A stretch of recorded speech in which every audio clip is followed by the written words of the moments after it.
മകനെ മടിയിൽ കിടത്തി കരയുന്ന അമ്മ, മരിച്ചു കിടക്കുന്ന മകന്റെ മൃതദേഹത്തെ, നിശ്ചേതനമായ മൃതദേഹത്തെ, തളർന്നു കിടക്കുന്ന ജീവനില്ലാത്ത ശരീരത്തെ മാറോട് ചേർത്ത് പിടിച്ച് കരയുന്ന അമ്മ.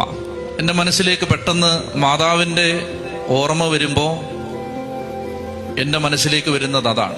അതായത് ഒരു മകന്റെ വേദന മകനേക്കാളധികം അമ്മയാണ് അനുഭവിക്കുന്നത്. ഒരുപക്ഷെ എന്നെക്കുറിച്ച് ഏറ്റവും കൂടുതൽ ആകുലപ്പെടുന്നത് എൻ്റെ അമ്മയായിരിക്കും. അതായത് എന്തുമാത്രം പിടഞ്ഞിട്ടുണ്ടാവും ഈ അമ്മ.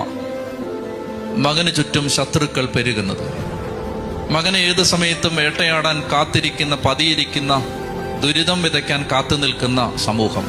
മാതാവിനെ അറിയൂ ഈശോയുടെ സഹനത്തിന്റെ ആഴം.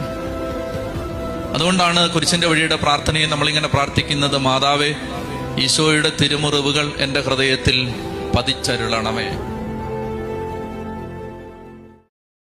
മകനെ